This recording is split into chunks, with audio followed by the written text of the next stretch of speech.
ચાલો મિત્રો, આજે આપણે આ પહેલાના ખંડમાં હિન્દીમાં સમાસ વિશેની થોડીક વાત સમજાવી.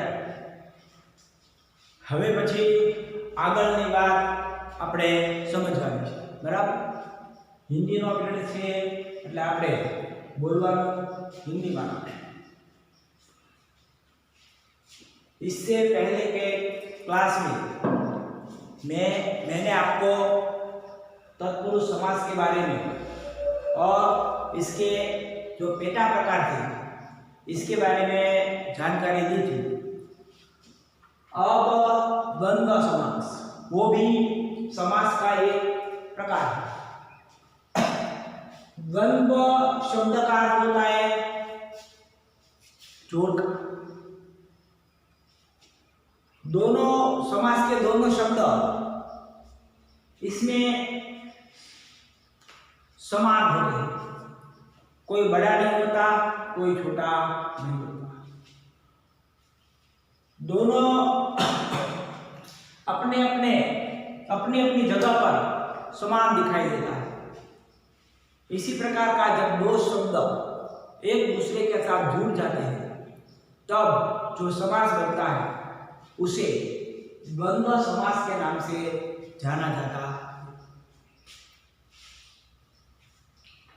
द्वंद्व समास का विग्रह करते समय पहले और दूसरे पदों के बीच और या अथवा अवयवों का प्रयोग किया जाता है.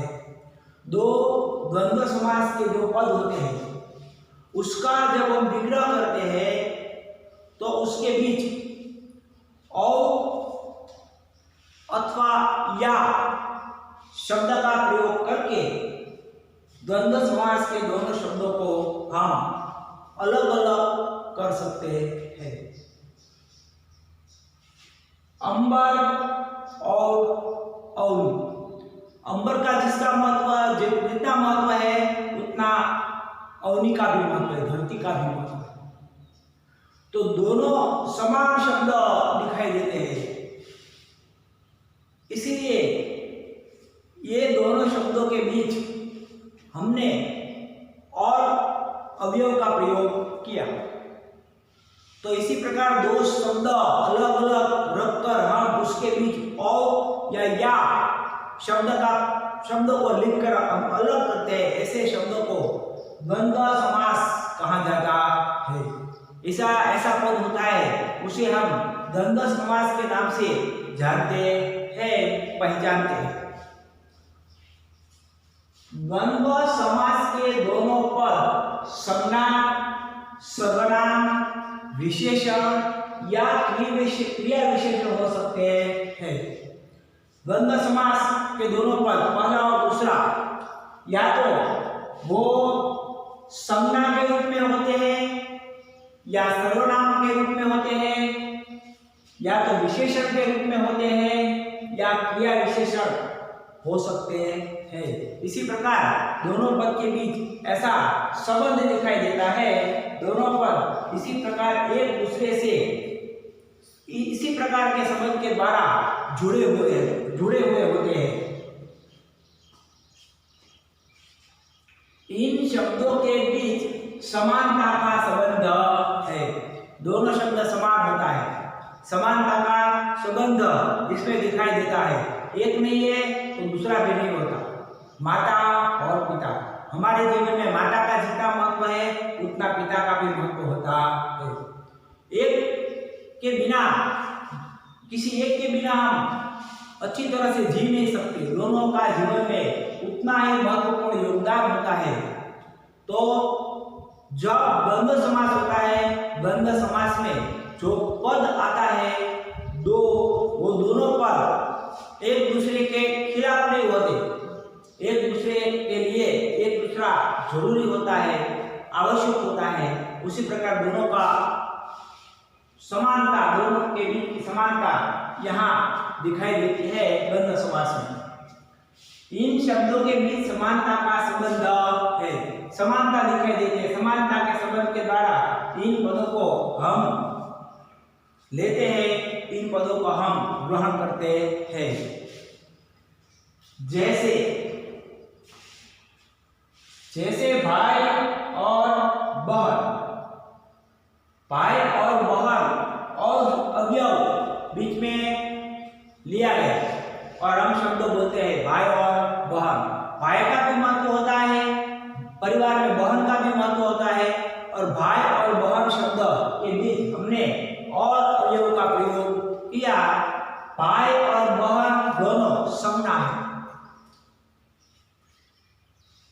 दोनों संज्ञा में आते हैं। भाई और बहन संज्ञा है, और इसी प्रकार दो संज्ञा के बीच हम और अवयव का प्रयोग करते हैं। भाई का भी महत्व उतना होता है जितना बहन का भी होता है। तो ये दोनों विरोधी नहीं है,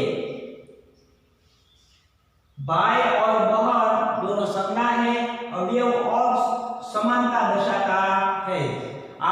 इसके बीच अवयव और आए और अवयव के द्वारा दोनों एक दूसरे के समान है, यही बात बताई गई।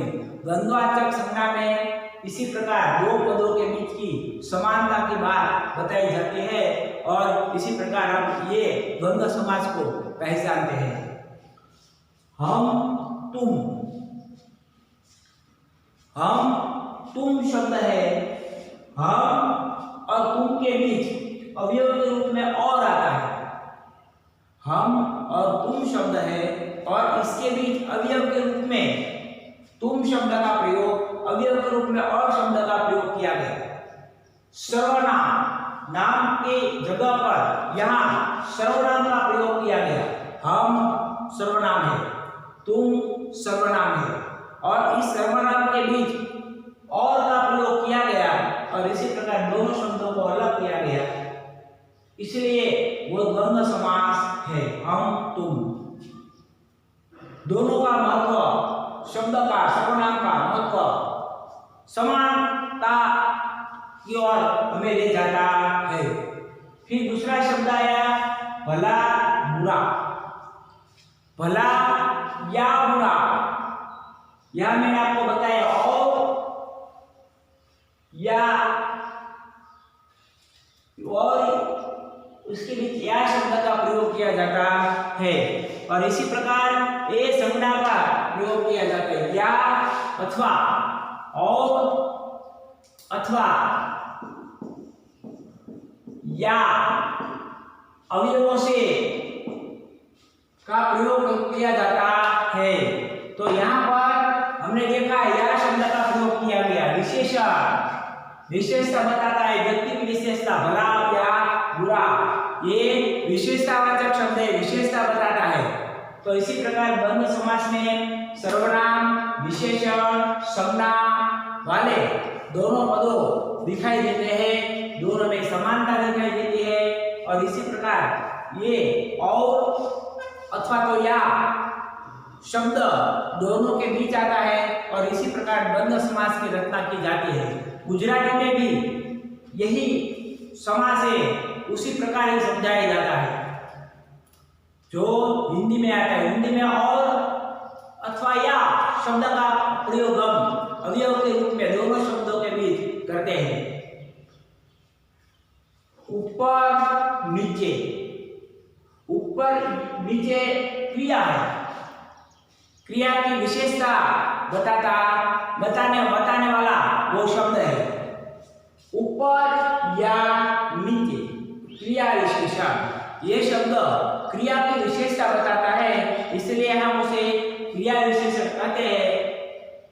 और ये शब्द भी द्वंद्व समास में आता है।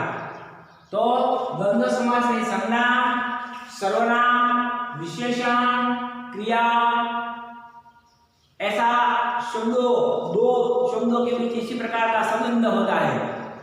और या ये अवयव के साथ ये शब्द जुड़े हुए होते हैं। इसी प्रकार द्वंद्व समास की रचना की जाती है, शब्द की रचना की जाती है।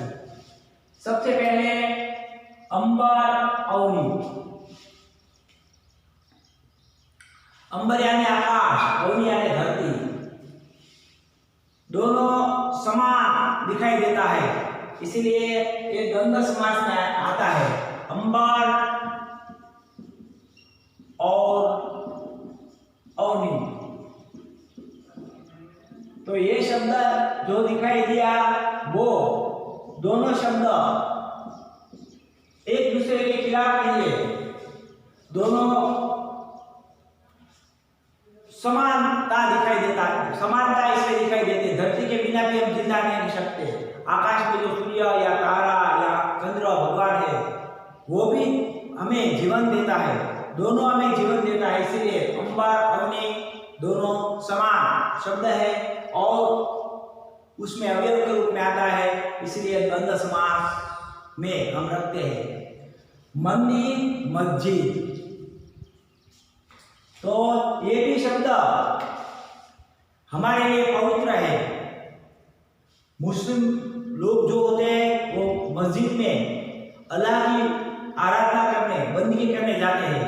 हिंदू समाज के लोग मंदिर में ईश्वर की आराधना करने के लिए जाते हैं। दोनों स्थल पवित्र है, पवित्रता का प्रतीक है और इंसान को सही दिशा में सही और अच्छे रास्ते पर ले जाते हैं। इसलिए दोनों शब्द मंदिर मस्जिद संज्ञा है और समानता की बात यहाँ पर भी दिखाई देती है। और शब्द के द्वारा इन शब्दों को हम अलग अलग कर सकते हैं। 7 8, 7 या 8 इसी प्रकार हम इसे अलग करते हैं। 7 या 8, तो यहाँ पर या शब्द के द्वारा हम इन दोनों शब्दों को अलग अलग करते हैं। इसलिए ये भी द्वंद्व समास में लिया जाता है। हम किसी को बुलाते हैं विद्यार्थियों को तो ऐसा करते हैं 7 या 8 विद्यार्थी यहाँ पर आए, तो 7 या 8 विद्यार्थी वहां पर आते हैं। तो यहाँ या शब्द के द्वारा दोनों पदों को अलग अलग किया गया, इसलिए ये द्वंद्व समास में आता है। राम लक्ष्मण, रामायण हमने मैंने आपने हम सबने सुनी है। यहाँ पर राम के बिना लक्ष्मण अधूरा है और लक्ष्मण के बिना राम भी अधूरा है। दोनों पात्र रामायण की आवश्यकता बताता है। रामायण का मुख्य पात्र है, उसकी भूमिका से ही रामायण का निर्माण हुआ है। इसलिए ये दोनों पात्र रामायण के समान दिखाई देता है, रामायण में समान दिखाई देता है। दोनों एक दूसरे के खिलाफ नहीं है, समानता उसमें दिखाई देते हैं। राम लक्ष्मण, इसलिए हम इसे अलग करते हैं, राम और लक्ष्मण। तो राम और लक्ष्मण के द्वारा इन शब्दों को हम अलग करते हैं। राम और लक्ष्मण के द्वारा हमने इसे अलग किया। ये जो संज्ञा आई राम और लक्ष्मण व्यक्तिवाचक संज्ञा है। व्यक्तिवाचक संज्ञा के रूप में हम इन शब्दों को हम इन शब्दों को लेते हैं, राम और लक्ष्मण। फिर शब्द आया सुख दुख। सुख और दुख दोनों जीवन के लिए, जीवन में हमारा हर मानव के जीवन में वो आता है। सुख के समय व्यक्ति आनंदित हो जाता है, दुख के समय उसके आंखों में आंसू आ जाता है। सुख दुख दोनों के बीच अवयव के रूप में और आता है। सुख और दुख जीवन में आते रहते हैं। और के बीच और अवयव के साथ ये शब्दों को, ये दोनों शब्दों को हमने अलग किया। सुख और दुख वो भाववाचक संज्ञा है, संज्ञा में आता है। सुख को हम देख नहीं सकते, दुख को हम देख सकते नहीं है, उसका अनुभव करते हैं। और जिसका अनुभव करते हैं उसे भाववाचक संज्ञा कहा जाता है। तो इस संज्ञा के रूप में भाववाचक संज्ञा है। सूरज चांद, सूरज और चांद, सूरज और चांद व्यक्तिवाचक संज्ञा है। संज्ञा के रूप में और पद अवयव के रूप में ये दोनों के बीच में हम रखते हैं। माता पिता, माता और पिता के बीच और शब्द का प्रयोग हम करते हैं और माता और पिता भी द्वंद्व समास के रूप में हम लेते हैं। इसी प्रकार जहां पर संज्ञा, सर्वनाम, क्रिया विशेषण, विशेषण जैसा पद एक दूसरे के साथ जुड़ जाते हैं और या और अथवा या शब्द से हम उसे अलग करते हैं, ऐसे जो शब्द होते हैं वो द्वंद्व समास में आते हैं। संज्ञा के रूप में आते हैं, सर्वनाम के रूप में आते हैं, विशेषण के रूप में आते हैं या तो क्रिया विशेषण के रूप में। ये दोनों शब्द पंक्ति में हमें दिखाई देता है। अब फिर दूसरी बार मैं जब आपको इसी प्रकार समास का अन्य प्रकार पढ़ाने आऊँगा तब मैं आगे आपको बताऊंगा। यहाँ पर हम अपना ये कार्य पूर्ण करते हैं। दोबारा मिलेंगे। जय हिंद, वंदे मातरम।